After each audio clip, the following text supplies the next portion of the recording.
안녕하세요, 여러분. 오늘은 많은 분들이 이직할 때 가장 고민하는 연봉 협상에 대해서 얘기해 보려고 합니다. 오늘 이 영상을 끝까지 보시면 현실적인 방법으로 최상의 연봉을 이끌어내는 방법과 장기적으로 연봉을 어떻게 관리할 것인지에 대한 구체적인 전략을 배우게 될 것입니다. 지금 바로 시작하겠습니다. 첫 번째로 중요한 것은 연봉 구조에 대한 명확한 이해입니다. 단순히 고정 연봉만을 고려해서는 전체 보상 패키지를 충분히 이해하지 못할 수 있습니다.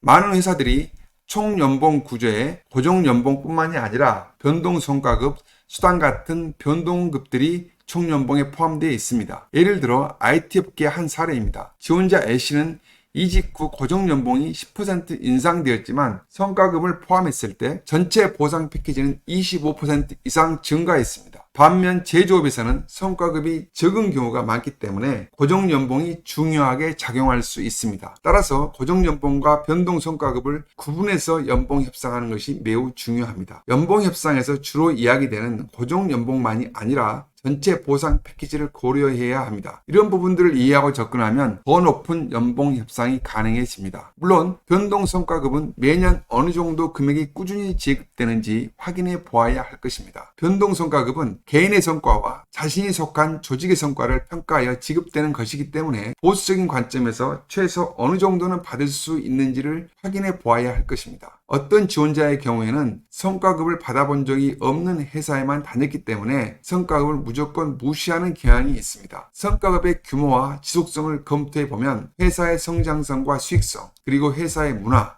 경영자의 경영 스타일도 이해하는 좋은 기회가 됩니다. 이제 업종별 차이를 설명해 보겠습니다. 이직 후 연봉 인상은 업종에 따라 크게 차이가 날 수 있습니다. 예를 들어 IT나 금융업계에는 빠르게 성장하거나 높은 수익이 나는 산업이기 때문에 성과에 따른 보상이 크고 연봉 인상 폭도 큽니다. 실제로 한 지원자 B씨는 IT 업계에 이직하면서 25% 이상의 연봉 인상을 받았습니다.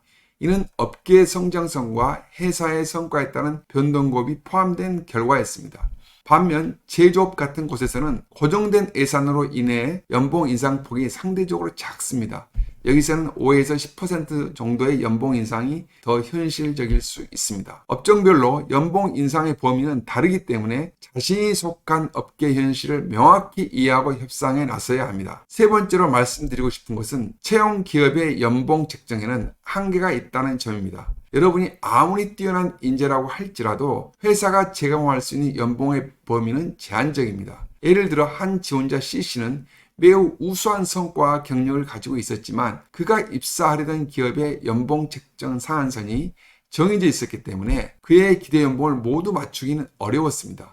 결국 A씨는 회사의 연봉 범위를 이해하고 그 범위 내에서 최상의 연봉을 이끌어내는 방법을 선택했습니다. 여러분도 이와 마찬가지로 자신이 지원하는 회사가 제공할 수 있는 연봉 한도를 사전에 파악하고 그 안에서 가능한 최고의 수준을 이끌어내는 것이 매우 중요합니다. 여기서 중요한 점은 회사와의 협상에서 무리한 요구를 하다 보면 채용을 포기하는 사례도 있을 수 있기 때문에 꼭 입사를 희망하는 회사라면 현실적인 기대치를 가지고 접근하는 것이 중요합니다. 여기서 중요한 포인트 하나를 더 말씀드리겠습니다. 연봉 협상 시에 연봉은 대개 입사 후 1년 동안의 연봉입니다. 입사 1년 후에 연봉 인상 규모도 함께 고려하는 것이 매우 중요합니다. 대부분의 사람들이 첫 해 연봉 협상에만 집중하지만 3년 후, 5년 후 내 연봉이 어떻게 될지를 예측해 보는 것이 필요합니다. 실제로 D씨는 연봉 협상 당시 입사 후 매년 5%씩 연봉이 인상될 수 있다는 사실을 알게 되었습니다. 결과적으로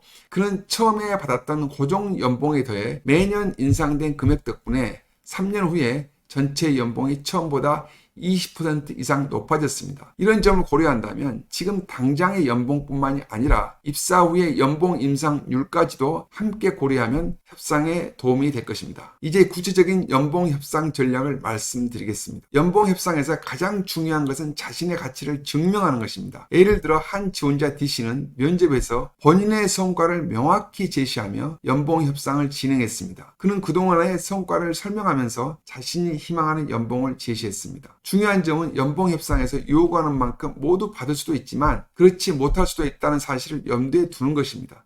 이 때문에 고정연봉 외에도 성과급 수당이나 복지 혜택 등 다른 요소들도 함께 고려해야 합니다. 특히 연봉 협상 시 전체 보상 패키지를 논의할 때 이처럼 다양한 요소들을 포함시키면 협상에서 좀 더 유연한 위치에서 협의를 할 수 있을 것입니다. 마지막으로 연봉 협상에서 종종 간과되는 비금전적 혜택도 매우 중요합니다. 연봉이 희망하는 금액보다 적더라도 회사에서 제공하는 복지 혜택, 유연근무제, 성장 기회는 장기적으로 큰 가치를 가질 수 있습니다. 예를 들어 한 지원자 이 씨는 고정연봉이 기대보다 낮았지만 회사에서 제공하는 추가 휴가와 유연 근무제 덕분에 더 나은 일과 삶의 균형을 찾을 수 있었습니다. 이러한 비금전적 혜택을 함께 고려하면 연봉이 다소 낮더라도 회사의 장기적인 가치를 파악할 수 있습니다. 오늘 이야기한 것처럼 이직 후 연봉 협상은 단순히 첫 해의 연봉만을 고려한 것이 아니라 입사 후 연봉 인상률과 비금전적 혜택까지 포함해서 생각해야 합니다. 그리고 연봉 협상에서 고정연봉뿐만